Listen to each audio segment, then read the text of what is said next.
we're going to try to wrap this whole thing up in under an hour. So because of that constraint, we will not get to every single game that was played, but we will try to cherry pick the ones that are the most breathtaking wins, the most agonizing defeats, or the most valuable learning games that we can find. Indeed. All right. Well, let's get right into it. First of all, N.W. Centenary is one of the student that I've had the longest. I think I've known him 15 years. I was not surprised that he won the game. I was surprised, however, how he played in the game. He actually expanded. In fact, we'll actually start with the round one game with him and Yelloween. I've got my. There we go. So we know who the players are. Okay, so E4, E5, move 2 already. A big giant shock. Centenary is a confirmed Ruy Lopez man, which means he's always playing knight f3. He's always putting his bishop on b5, and has great success with the Ruy. This was a complete shock. I can't recall any one game where he ever did this. Now, could this be a transposition of some sort that he's intending, or you think it's a different line? Well, considering that he's a Ruy man, you really can't transpose back to a Ruy, so this means that he has something entirely different in mind. And what he had in mind was this, which is known as the Vienna Gambit, I suppose. It's very similar to a King's Gambit. The only difference is that you throw in knight c3 first. This is actually becoming slightly more popular lately due to Grandmaster Yevgeny Sveshnikov's advocation of the Vienna Gambit in his book.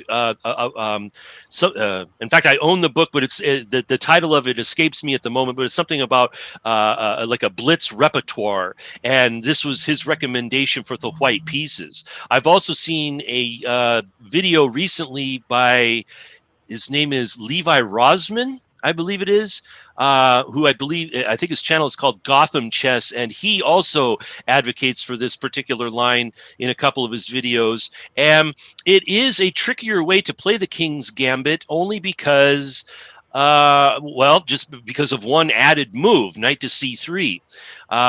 This protects the pawn, and it also slows down one of Black's major ways to play against this, which is to play d5. However, it does turn out that d5 is actually the best move in this position, and I'm sure that Centenary was going to go for this line, which is it's kind of an old line, but it's becoming more popular nowadays because of all these different titled players recommending all of this kind of stuff. So I assume that he made that kind of preparation. Unfortunately, after move 3, the game is almost already over, and this is it's very similar to the King's Gambit, where if you play e4, e5, f4 takes, and here, this is actually a playable defense, but you have to be able to, enjoy having a knight on either on e5. I mean, this is, I think, typically the best move. And you have to, be comfortable with the fact that your knight is out here exposed. But in this position, with just one simple knight move thrown in, this changes this move dramatically, because knight h5 is no longer playable, which means that the knight has to go home. Or I suppose they could have thrown in queen to e7 first and force white to make an uncomfortable move like queen to e2. I mean, this doesn't help with the development, but it does force the knight to go backwards. So once this knight actually goes backwards, I would say that the game is very close to being over.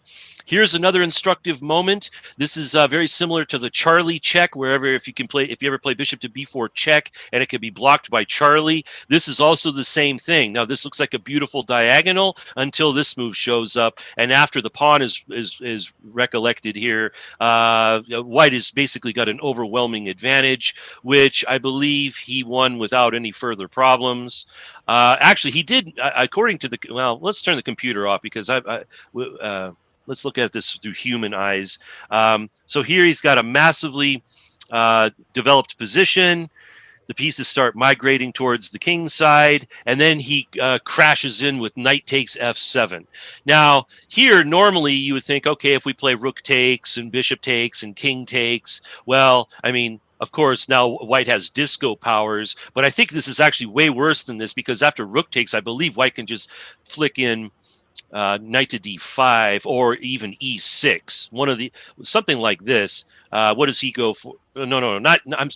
I'm sorry, not e6. No. Okay, so no. The trick is, I believe, is just take, and e6. There it is, winning the queen. So there's a whole variety of ways to handle this position. He actually did go for this, check, wins the queen, and then in a few moves it was pretty much over. Check here and check, forcing to block and then checkmate. So a good start there, and like I said, a completely new conception from him. So it seemed like Yellowween was quite surprised by that opening. She played as if she hadn't really faced that sort of thing Indeed. In before. fact, she's a Petrov kind of gal. So she's had millions of positions, well, not millions, but hundreds of positions where she's played this, but nobody's ever played knight c3 with f4 against her. So yeah, it was an excellent surprise. Now, speaking of new openings, we'll go to Rocco. Rocco here in this position, actually, let's flip it around so that we see it from his point of view, has now learned about the Benko Gambit.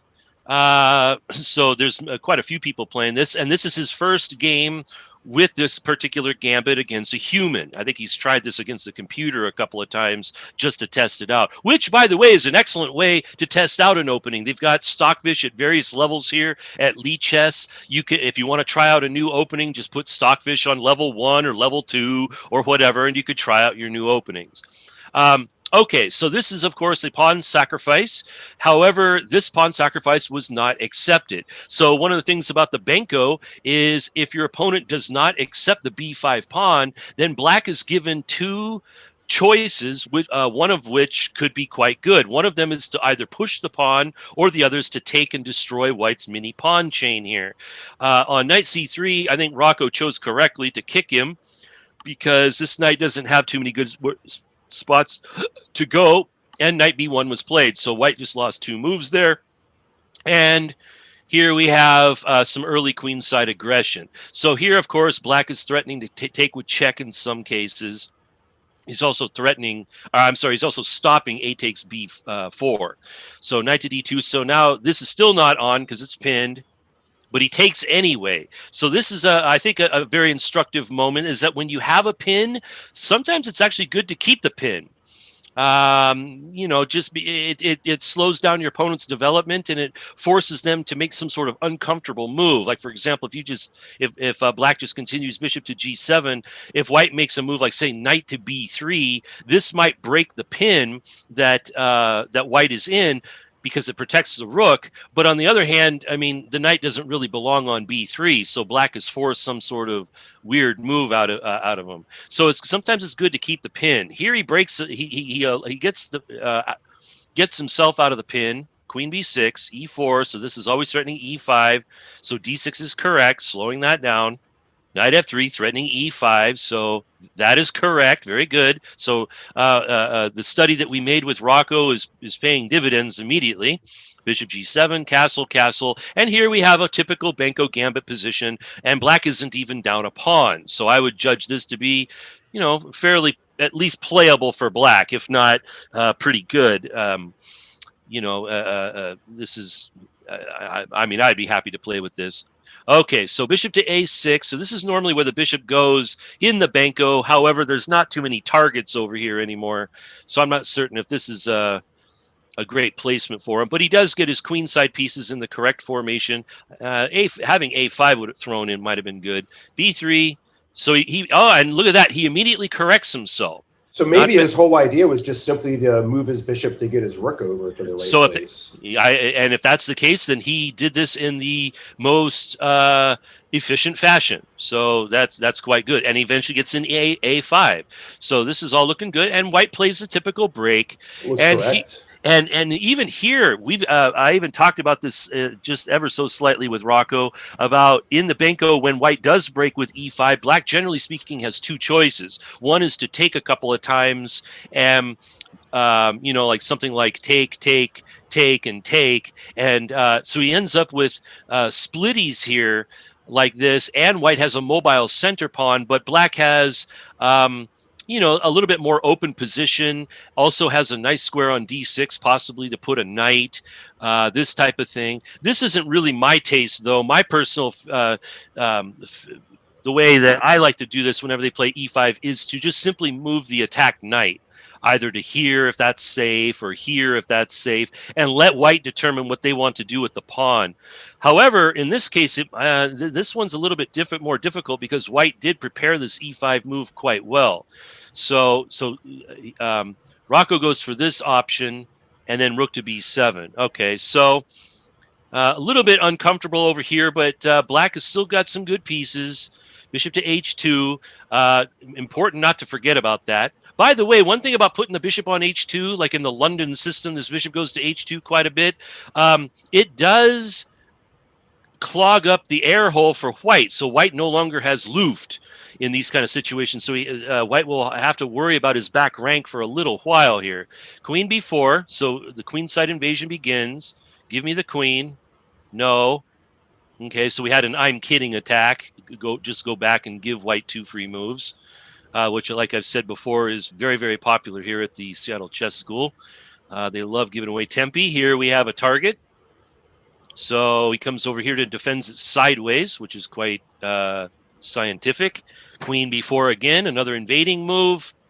And here. So, I mean, in this position, I would say both sides are fighting here, and both sides have their different things that, different advantages, different things to play for. And this is a blunder. So here's the first blunder of the game. Here, of course, white can take the rook, and Rocco sees it. Congratulations. Nice. So he does this. So, yeah, and especially against a 1900 player, I mean, that's quite good to basically get in a scrappy situation where both sides. What about rook to b1 in this position? That would be really, really an excellent move if it were white's turn. Here it's black to move. So you're right. Rook to b1 is a threat. So good eyesight there. In fact, how would you block that threat? Moving the queen is out. None of these squares are available. Yeah, you can't really move the queen. So we need a good... So we would actually have to back up.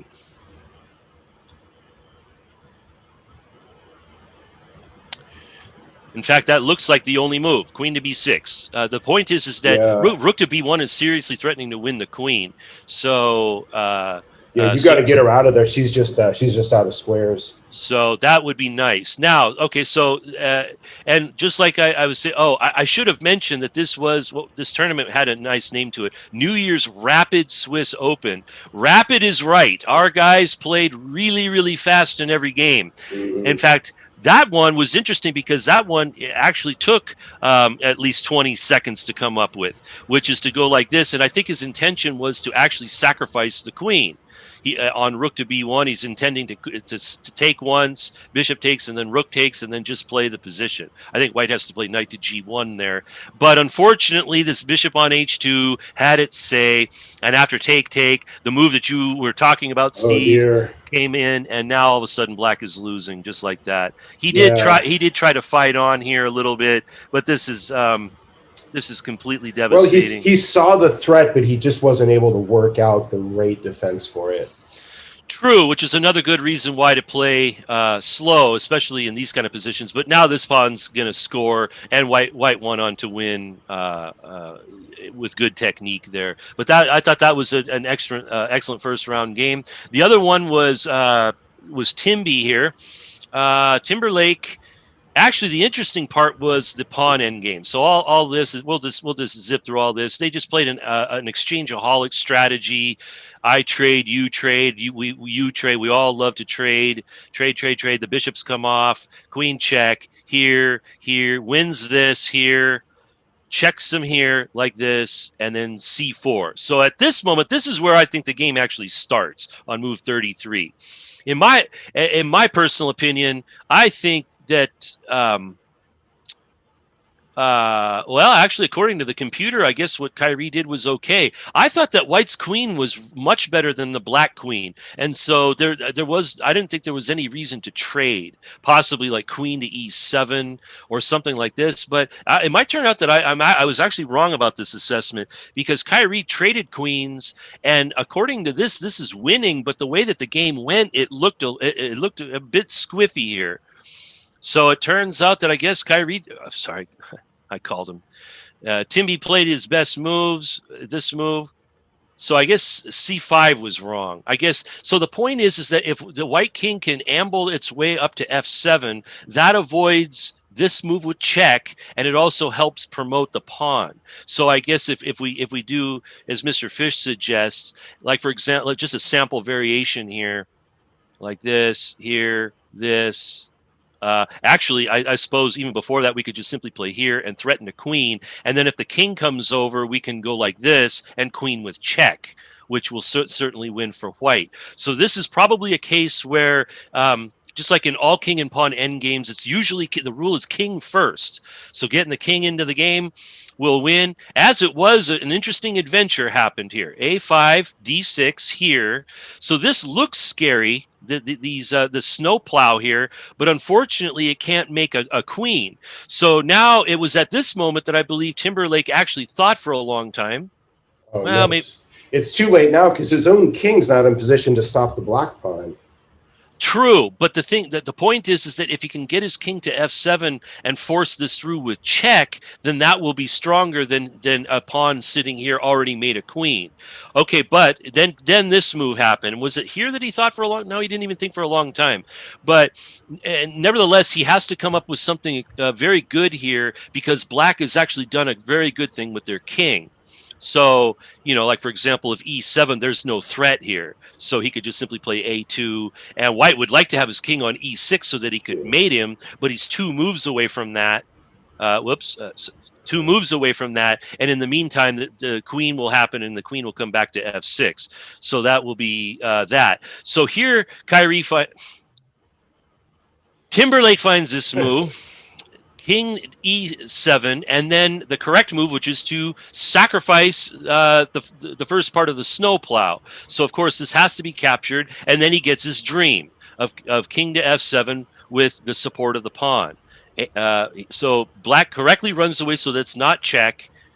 Queen, queen, and now we have this position, which is equal material, but, whose queen is better, whose king is worse. Hard to say. They played a couple of moves here. Check, check. And then not take this pawn or do anything else. He just ran to the middle. Check. And they immediately agreed to a draw here. So not entirely certain what's going on. In fact, what's the assessment in this position? Oh, I guess it's kind of equal. As a matter of fact, now that I back it up, according to Mr. Fish, this is actually a blunder. It does look rather meaningless. I mean, I don't know what the king is doing over there. Evidently, taking the pawn gave white some good chances. But nevertheless, that was some excitement because also I believe that Timberlake's opponent was in the chat room here talking about how they thought that they had turned the game around or something like that, or felt like that they were going to win. So here's Pukul. Yeah, he's playing a 1700 player. So, and then we had Kings in the Corner, who beat FIDE Master William Schill in 1 move, as we can see here. Isn't that nice? Yeah. Arctic Whale also won in 1 move. That's nice. And then we saw Yelloween. Okay, so let's move on to round 2. So round 2.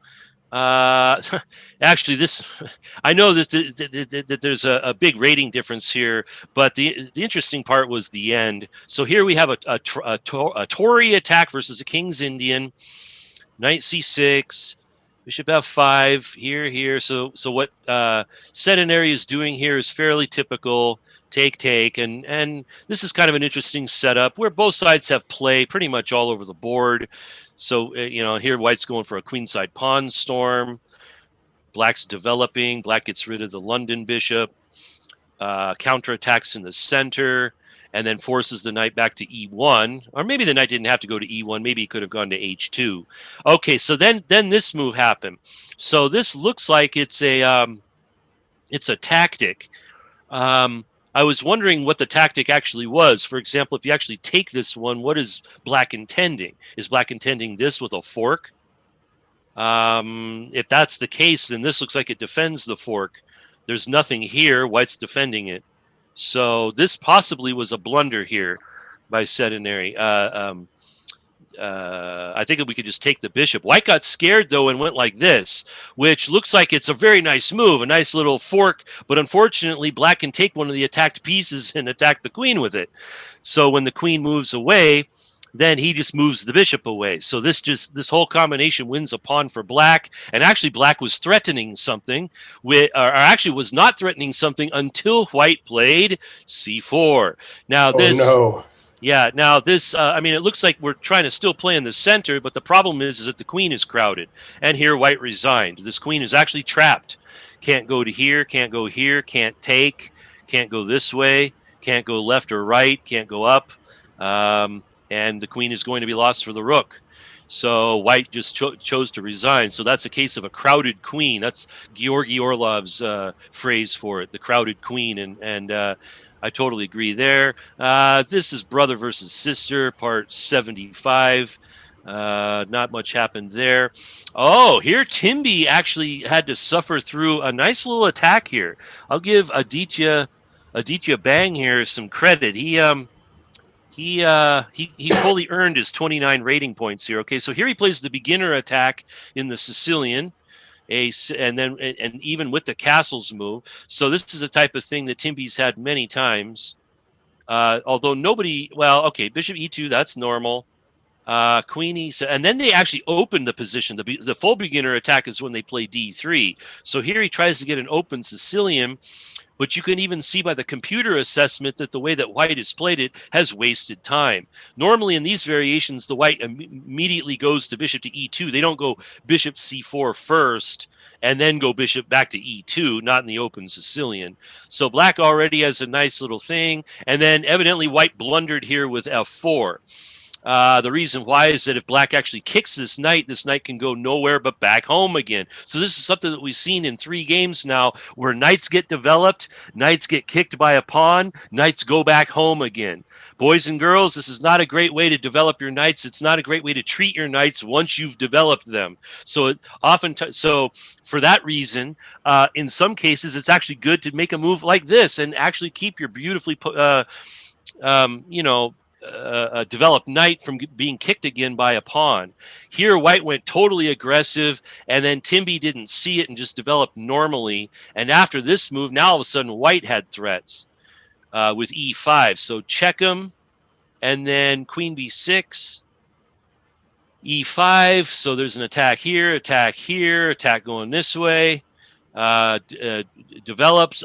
Exchanges, but then this hits the rook and hits the knight, so white wins a pawn here, like this, and then castles. So here, white just simply got a nice little pawn roller going, which looks really nice. His bishop starts to invade. Rook f3, angling for a rook h3 tactic, which he will get. And then evidently that move was a blunder. Here, black can actually take this with the pawn, I believe. So that's what he did and won a pawn. But then he played this, which is a counter blunder, unfortunately. I can't remember what the good move here was. Pushing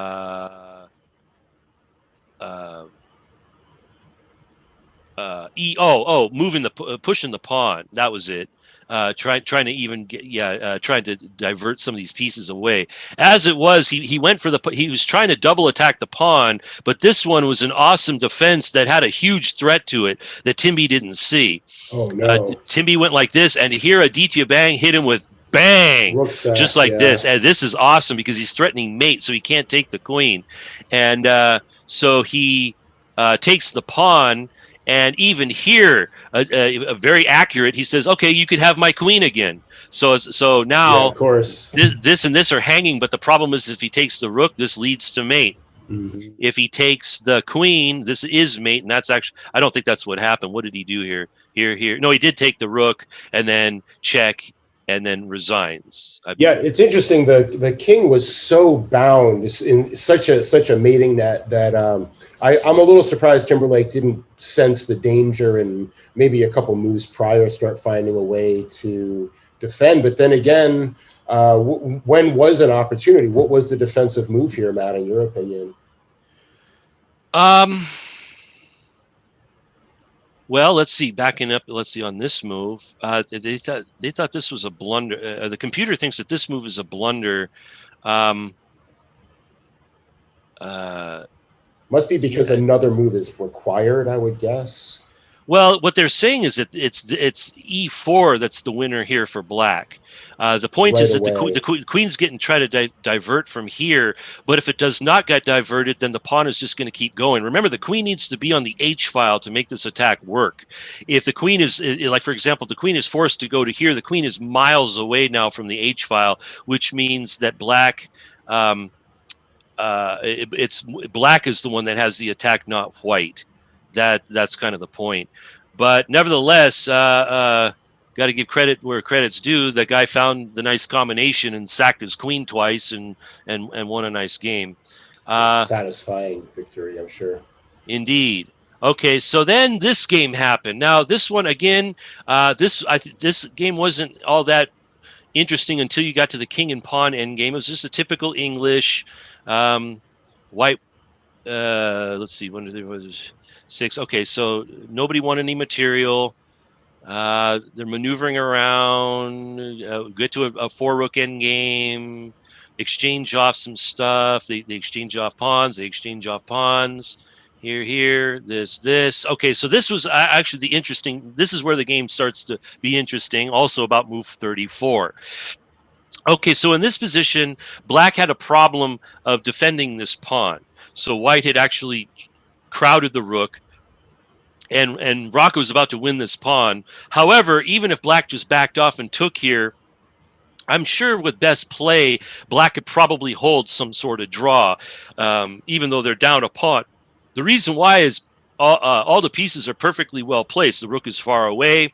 And active. The king is in front of white's pawn majority, so it's very hard to evict the king out of this area. So even if you trade 2 pawns for 2 pawns, it's not going to be very easy to win, if at all. Okay, so that's probably the way to do it. Black tried to do this in a different way, where he played king to e7 and trade rooks and then this, which in fact should lose, because now white has a pawn majority, and even though the king could be in front of it, this is actually a forced win. I would guess. I mean, it has to be a forced win. It's the age-old thing of getting your king in, pushing the candidate, then getting your helper going, and then eventually creating a passed pawn. Okay, so let's see how. Okay, now here I note not black's time. Black has been using their time. I'm noting white's time. White has used for this entire 36 moves, has used about 15 seconds for the whole game. I'm actually going to consider this type of thing my fault, because a few of the students here have recently discovered Ultra Bullet, and they've been and I've been indulging them and playing them in Ultra Bullet, and 2 of them have beaten me 3 times apiece.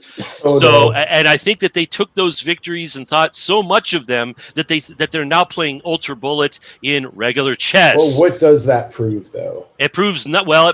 It just proves that they really like to play very fast, but that playing fast does not lead to wins. That's what it proves. The faster you play, the less it resembles chess to me. I would agree. Yeah, that's a great way to put it. King to g6. Okay, so looking at this position, Steve, what move would you play here? So, we almost have a black and Zugzwang, I'd say. I would agree. And I kind of want to just push him out of the way and maneuver my king. Maybe I want to put my king on e5 here. I would agree, and force him back. Now he only has bad moves with his king. Good. That's exactly right. And then the king can wander into e5. So like one sample variation is here, threatening this. And eventually black will have to play g6. And then white has like an f4, f5 move that will discombobulate the pawns. And black will be totally helpless. I was even sort of attracted to f4 right away instead of the king move. But okay, I guess that's also okay. The point is, though, is that anytime you can do the job with the king in endgame, in my opinion, this is always the best way to go and save your pawn moves until you need them. So like for example, if the king starts to wander away, we could really get in here and start doing some damage. So this means black would be forced to play g6, and then when we play here again, the king can only go here. Very good principle, Matt. I like that a lot. Yeah, here, this, and there's no defense anymore, because once they capture, you just simply capture like this and go collect him, and you could beat everyone in the world in that position. So so you were right. King to e5 is immediately decisive. This move was played very fast, and now this type of position is getting close to a draw, in spite of the fact that white is a pawn up. And we'll see why in a minute here. Okay, then once this happens, king f5, king f3, king e6. So black starts to triangulate, white starts to triangulate, and they triangulate. They make a bunch of triangles, and then it was a draw here. I don't think they offered a draw. I think it was just considered a 3-time repetition, which once again, it was not. I don't think it was a 3-time rep. And maybe there was no way to really make progress here. Yeah, well, that's the whole point, is that even if white plays f5 and exchanges g for f, you're left with Harry. And it's well known that king and rook pawns don't force wins. And if you push Harry up the board, then it's, you know, kind of the same thing. If the king is in front already, then that's also a book draw. So that was a very instructive king and pawn endgame there, I thought. Let's see. Arctic Whale. Okay, yeah, that was the game against brother. Let's see. This was also instructive. I actually went over this game with kings in the corner already. So kind of an unusual. In fact, we actually looked it up. No one in the history of chess ever played d6 here, even though it looks like a reasonable move, although we have to be a little careful about this move because it's check and hits the bishop. But of course, we can just play this. But yeah, no grandmaster, no sub international master or master or sub-master or anybody. So in the database of all title games, this is a new move, a novel. Yeah.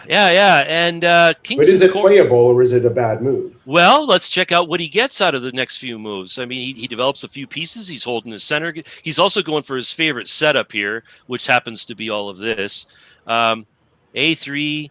And he also loves to exchange bishops for knights. And then he castled that way. So we talked about this a little bit because it looks like that he's castling into the attack, right? I mean, white's got a lot of pieces aimed this way and can bring more pieces to bear. And but he's also a big fan of the Harry attack, which was blocked. And then he borrows a page out of his sister's playbook by going knight to h7. So this is kind of like an obscure phase here. B4, G5, so eventually gets what he wants, which is a kingside roller. White gets a queenside roller. So this was, I thought, the most instructive part of the game, where white is attacking on one side of the board, but is giving black a chance to close it off, meaning like a move like c5, preventing the c file from getting open, preventing the b file from getting open, which could be useful. Now, on the other hand, you're giving away the d5 square, and after they dump a knight into here, you might have to get rid of the bishop to stop all this, but there's no open lines heading this way, so this means that black has an excellent chance to defend his king, and because he can create all this pawn tension on the king side, he has excellent chances of eventually breaking stuff open on the center and the king side. What the instructive part here is that he did not do that. What he did is he took, and then white took with the rook. So not only are these pawns now split, but now white's rook is actually slightly better now. And then he went f5. He's trying very hard to open up the king side. But what happens is because he gets to take, white gets to take, no, not d4. Because he gets to take here, capture, okay, so an in-between move, but eventually he's going to capture, but what this does is it totally opens up the b file, and because he's also played f5, when white captures here, it's going to open up this diagonal, and that's going to spell checkmate, as we will see. So he gets one in-between move here, another in-between move here, white backs off, and then he captures, which might be very close to a blunder. Well, actually, it's not a blunder. I mean, that's his only move, but it's starting to get creaky here. Rook to b1, double attacking and immediately taking the file. He backs off, and then white went like this, which is like practically devastating move. The point is that the bishop is being hit, but so is the queen, and so is b7. And if the queen takes the bishop, you interpose the rook or something like that, or is there an even stronger move? Here, yeah. So on this one, interpose the rook. Yeah. You know what? I totally agree with that. But then black still he'll have this in between move, knight c5. which will miraculously defend himself. But you do have an interesting point there. If we put something in the way, then he won't be defending. There's also a check on d6. There is this too, which It looks like it picks up the bishop. Yes, that's true too. Yeah. Okay. So it looks like White's having all the fun here. White's got all kinds of different ideas. So you're actually in fact, let me check that with the Miracle of Digital Video. What's the best move here after Queen takes Bishop? Okay, so you were right. Just collapsing in the center, that's typical. Taking a free bishop, that's typical. He does mention knight to e4, but yeah, knight c5. Knight c5 is a good defense. Okay, but nevertheless, the tragedy here was that after e takes f5, again, we have a very fast player here who's addicted to ultra bullet all of a sudden, and then after this, and then this happened, and this is just game over. And then that's a shame. With so much time on the clock, it breaks my heart to see that, because such a better quality game was possible. But this is an important lesson, even more so in our modern times. So many players now playing online, and the speed games are so popular. But for every speed game you play, in some ways you're sort of reducing, not increasing, your ability at chess. Spoken like a student of Mikhail Botvinnik. I think Botvinnik said something similar about 80 years ago. So, yeah. So now I will point out that White, Mr. Messi 1-2-3-4, actually did end this in kind of a nice way. He actually sacked his queen back and then went for this one. And then king c8, he played here with two threats, knight e7 mate, knight b6 mate. And I think the only way to get out of this is to move this rook and give himself some room. Nevertheless, White has a bishop coming in on some darks, especially a5. But kings in the corner actually took a free pawn, and then White wins with this little chunk of a checkmate. So a stylish finish and a well-earned victory, I guess I would say. Good tactics. Indeed. And it shows what happens when a player gets some open lines. Your imagination starts to go. Now, I actually did not see I think I saw this game only briefly. Yeah. Once again, so here we have like a similar version of the Charlie check. For those of you that don't know me, what I mean by the Charlie check is any position where the diagonal to the king is open because the d pawn has moved. So any opening that involves d pawn movement, any king's Indians, any Grunfelds, any queen's gambits, any Veresovs, French defenses, Caro-Cans, anything where the d pawn is moved, and your opponent can give this check with a bishop and take advantage of the fact that your king is exposed. If Charlie the c pawn here is still at home, this check is never to be feared, because you simply push the pawn up the board, block the check, and then when black runs away somewhere, say here, now you get a free move. So not only do you have a well-formed center that's totally defended with a gain of time, you also get a free move here. Now, in this particular game, this move, bishop c4, is a version of the Charlie check, even though we're not giving check. The point is that the bishop was developed, but then when black plays d5, not only does black have the Grunfeld defense, he just got it with a brand new free move here, because now the bishop has to move again. So this is one of the difficult parts for every single chess player there is to develop bishops, because if you put the bishop on the wrong square, it could easily get attacked 1, 2, 3 times and give your opponent all kinds of free moves. That's why fianchettos are so popular. It takes 2 moves to achieve, and it takes a while for your opponent to be able to attack this bishop. So your bishop can live in peace. That's why some people really like these hippopotamus systems where both bishops are fianchettoed, because the bishops are very hard to harass and to counterattack. So that's something to think about when you're bringing in your bishops. So this is a free move for black. Black uses this free move and makes something of a Charlie check of their own. Bishop g4 does the same thing. You develop the bishop, but white could easily play f3, and then on the next move they get the next move for free as well. So, but this does not happen. So here's a version of the Charlie check. Knight f3. c5, capture, which might allow knight takes c5. which it did. Bishop here allowing this move, which is really unfortunate. And then take, and here. And suddenly, I don't know, black has got like a dream Grunfeld defense. He's got all their pieces in, combative positions. White has not castled. White's got pawn weaknesses. Another loss of time. A6, so this, B5, knight e4. So why not take the pawn there, or the bishop's guarding, and then I'm just trying to assess this position. Oh, you were talking about this. No, but yeah, the bishop's there. It's just taking me a second to become aware of the position. So black tries to remedy that. So this hits the knight, and it also hits this, and it also opens the D file, and white is not castled. Yelloween has this as a slight tendency where she plays many aggressive moves but will not castle first before playing the aggressive moves. I don't know how. I don't know how. Okay, and then after this of course loses to this move. And so good Grunfeld understanding by Chess Pawn Fork, and whoever Chess Pawn Fork is, if you've never played the Grunfeld before, I suggest this is your new opening, because this is absolutely very thematic and to the point.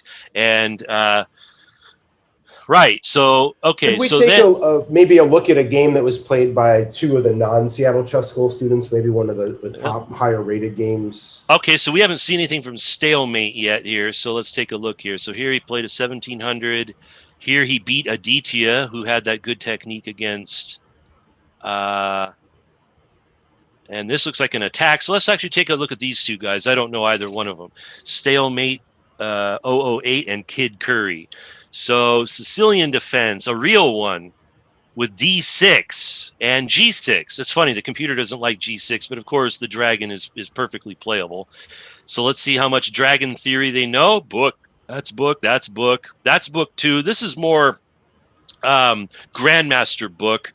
The old move, of course, is Bishop C4, which is designed to slow down D7, D6 to D5. Also put the bishop on a wonderful diagonal. Somewhere along the line, though, someone figured out that you can actually castle without bishop c4, because one of the speaking of developing bishops a little too aggressively, one of the drawbacks of putting the bishop on c4 is that black has some opportunities to counterattack this guy, and then you'll have to either exchange the bishop for a knight or misplace the bishop somewhat.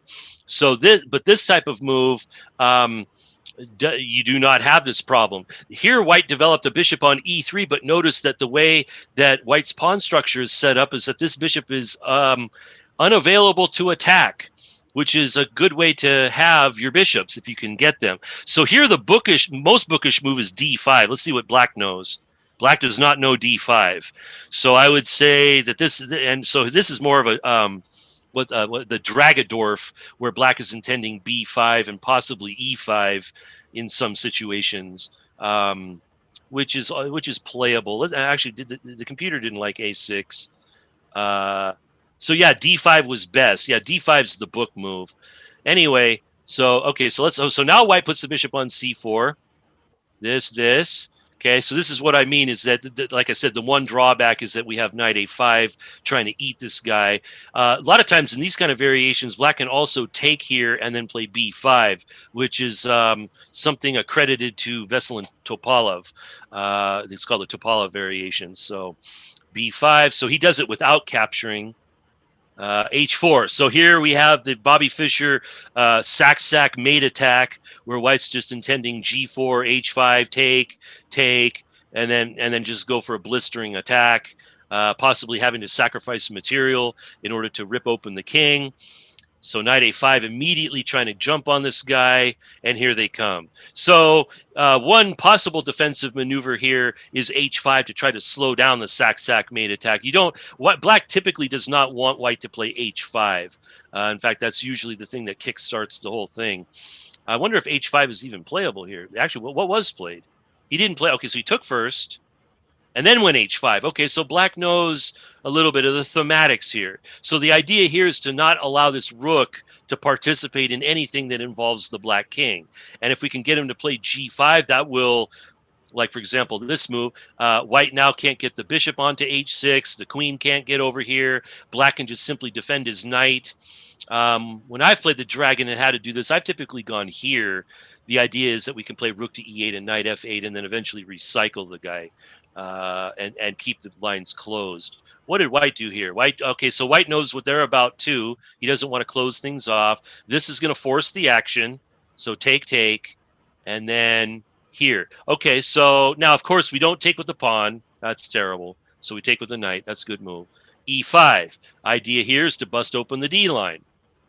So b4. So trying to interrupt that particular plan. Knight to e4. Now white's got something else, another donut here that he can go after. So that is protected, but that one is lost. So white's starting to win the battle of the center here. Rook hg1. That is, well, it's threatening, probably threatening to threaten. So now black got a pawn storm going here. Knight c5. Again, white might actually consider taking this pawn at some point. So black has to do something about it. Check here. And then this move, which looks a little too tactical. Knight g5. So he's going for this. Well, maybe. I mean, there's got to be a defense to that. Wow, so this is interesting. So he takes here, threatening to make a queen. Forcing the issue, yeah. All right, so check him. And then what? Well, what do you do here? He takes the queen, which allows this to queen. So this is very exciting stuff. So this queen is now under, the newborn queen is actually almost already trapped, which is kind of funny. Because usually that doesn't happen. Oh, wow, he took right away. Is that right? What about just escaping with the queen? Isn't that a... I mean, that's probably forced. I mean, yeah, queen g1. No, queen a2 was best, although it looks like white has a sizable advantage anyway. But yeah, because the queen's, out of position and you lose your knight. But a very interesting game. I like the spirit of it.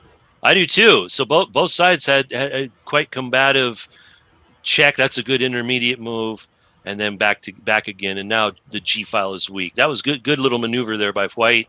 Queen G5 threatening this, or that, and this, and then here, and then this looks like a mate and a couple. Check here and check, and then Queen E8's mate. Yep, he found it. Okay, so yeah, good rock'em sock'em fight by those two players. That was a high quality game, very enjoyable to watch. Yeah. Good request there. I didn't. Okay, well, how about let's look at another one. So res loved conflict. Res loved, whatever. Anyway, okay, so this one looked like it featured attacks. So here we have the Pierce defense, which is also popular in the Seattle Chess School, even though Aditya isn't in the chess school. Okay, so this is always kind of an interesting maneuver here, because if white ever captures, this looks like it makes the black bishop extremely bad. However, because d6 is uncovered, this gives a maneuver that I believe Capablanca might have been one of the first ones to do in such a structure, where they play knight to e8 to d6, although it may have been known before Kappa's time. But anyway, getting a knight to d6 actually blockades the position very well, and it reaches out to some pretty important squares thereafter. So, but white didn't want to get into this agreement here, or to this discussion, and decides to do something else. Up, and here we have another I'm kidding attack. I play knight g5, they kick you away, and then they run away. Okay, so again, this type of thing just gives the opponent two free moves. You're basically just saying, hey, take another turn. Just have another move. I won't do anything. So this is actually kind of a more like a different way of doing a Charlie check. That's kind of what this is. It's like check, and then they block the check, and then you ran away. And now it's black's turn again, so black has to do something, and black just took. So and then jumps in again, which looks like he's sort of unraveling his position a little bit. Bishop f4. Now black goes for some juicy the donut here on b2. So what, he has to play something weird like rook b1 or something. He goes bishop to e2, knight takes b2, and this knight almost looks trapped. Yeah, but the knight on c3 hangs. True. So if we defend this guy and go here, how does the knight get saved? Well, maybe black has like c6. Just trade bishop for knight, maybe. Oh, interesting point. So trade bishop for a knight, queen here, knight here.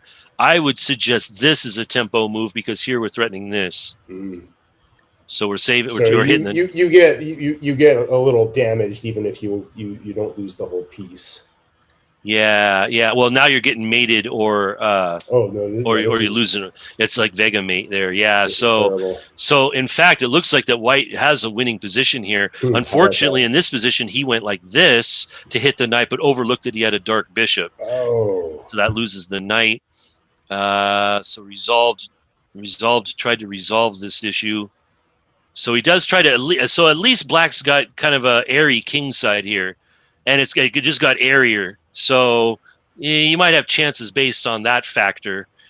He opens the F file, seizes the F file, and then invades. But I don't think that rook takes F7. I don't know if rook F7 is that. Well, actually, rook. Well, let's see what he does. It looks convincing to me, but knight C3. Well, I think the queen could just hide out in the center, which is really bad. A3. Wow, after all this, he wanted to save his A pawn. And not his E pawn. But anyway, okay, so I guess it's just a matter of taste, I guess. Here, give me the knight, and he ran away, and white resigned. Black is up a piece, and he's defending, and as soon as he brings out his bishop, the other rook's coming in. Yeah, he won't be bottled up for long. I guess that's a fair time to resign. Indeed. Let's see. We probably have time for maybe another game or two at the most. Okay, yeah, no, I actually went over this game with Timberlake. Timberlake actually played in a tournament on 2 Saturdays, or not 2 days ago on Saturday, and he scored 4.5 out of 5, so he must have won the tournament. And he did well. So in between one of the rounds, we were going over this game. Now, this particular setup that Rocco is doing, I have taught Rocco how to play this way against the King's Indian attack when white goes like basically all of these moves. Now, what happened was that he played the position right up to a point. E4, he even castled here. And of course, everybody always takes pawns when there's pawn tension. And then here, Kyrie played A4. Darn it! All right. So we'll have to bleep all those out. Yeah. Well, it's just this Timberlake stuff is just all confusing. Anyway, Timby acts like he's going for some sort of attack on the queen side, whereas black should be doing the same thing with H6, knight F6, G5, rook D G8, and play for some king side aggression. Here, Rocco plays this, which I'm not entirely certain. I mean, if D3 is that entirely weak, I mean, it is a weak pawn. I'll give him that. But it does look like it's walking into a pawn storm here. So he gets out of the pin. Good move. Knight F6. Knight B3. And again, we have the scourge of Knight B3 or Knight B6 in the King's Indian. I have had to deal with this for at the least the last 15 years of the students that I have that play the King's Indian. They love to put the knight on Queen Knight 3, where they have white or black. I do not know the purpose of this. I don't know the excitement behind it. Typically, I mean, to me, the King's Indian move and this type of thing, if you want to move this knight, is to go Knight F1. You bring it over with your king, and you actually not only have it be part of your king protection, but it has some future possibilities later, while at the same time keeping nearer the king.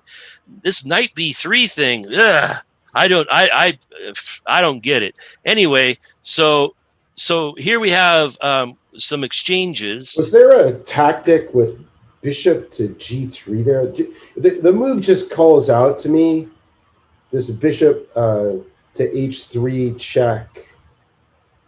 Okay, yeah, like at any one of these moments. Because prior to the rook arriving on E8. So maybe back here. Setting it up a little bit here, like a sacrificing your rook on E7. Just trying to make this idea work, Matt. I don't know if it does, but rook takes E7, and then the knight or the queen has to take. And then Okay. I thought we could get our bishops into h3 and f4. And just looking at it here, it just looks like Black's position seems vulnerable to an attack on this vector. I would agree. However, I don't think it's immediately. Well, I mean, let's take a look here. Like, for example, if you checked first and okay, like first of all, we don't even have to have our king and queen lined up on the same diagonal. Black could just simply play king to b7 and disconnect themselves. Right. So even if you played knight to b3 and even got this move in, I don't think it's going.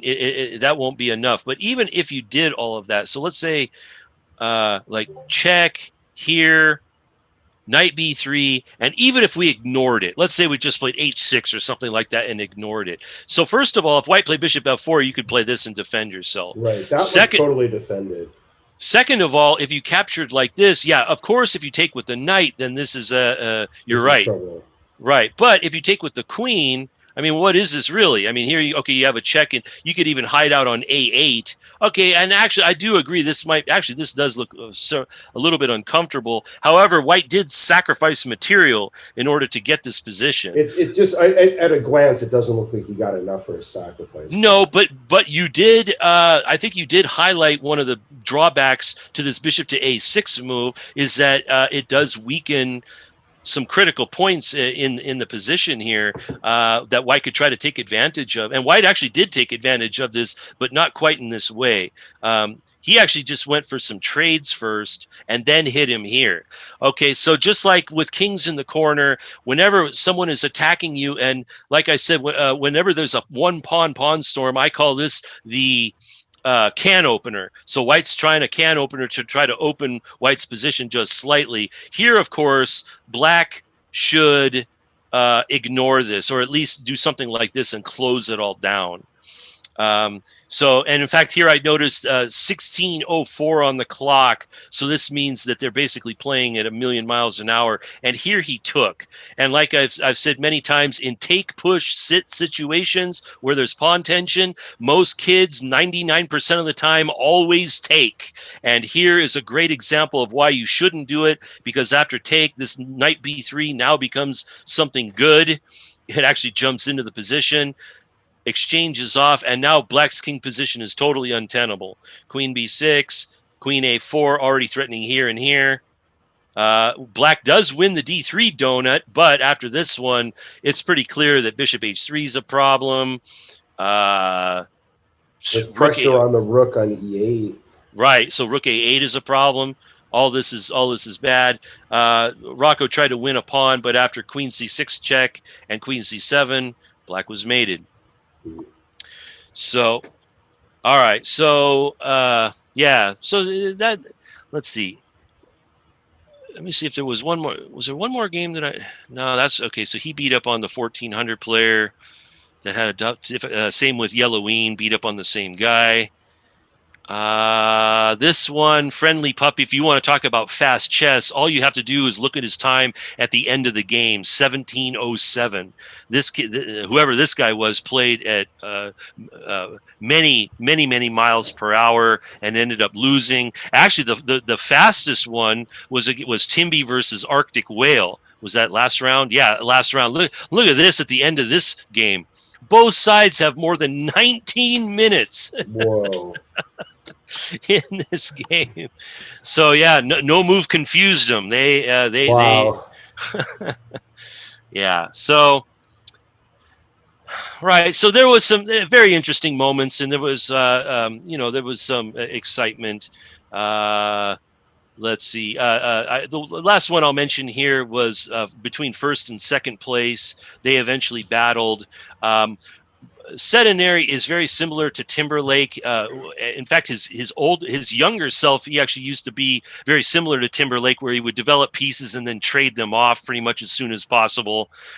And they got a position something like this here. I guess that was a good move. And here it turns out that black actually has something of a mating attack, which was sort of overlooked. And the point is that if black can get a rook to the H file, White's in trouble. So I believe rook b4 was the move to play here, threatening rook to h4. And I don't think that move can be stopped. Was that correct? Here he played rook to d2. No, rook to b4 was +6. This is +6 because this move is hard to stop. Of course, if he tries to get out of that check, you can play either bishop to f3, which doubles up on the g pawn, g bishop rather, or you could play rook to g4, which is probably even worse because the bishop is controlling f1, and when this falls, White's king's going to be totally exposed. So it turns out there that it was made on the board. As it was, they maneuvered around a little bit. And then I think they did some more exchanges. Yeah, they exchanged pawns. Now suddenly it looks like Poolcool's got the mating attack. Check here, and then here, and then this is a silent draw offer because White can check, and check. So that's a forced draw if he wants it. He didn't. He just simply took and tried to play on. And then they agreed to a draw here on White's offer. And yeah, so and this was the battle between 1 versus 2. So yeah, so it's pretty exciting stuff in tournament number 2 here. Well, congratulations are in order to our top placers. Mm-hmm. Good job on the tournament. Some high quality games in play.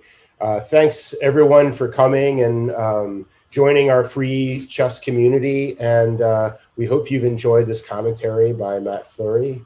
Any last words for him, Matt? You got anything to say? No. The only last words I have is when is the next one?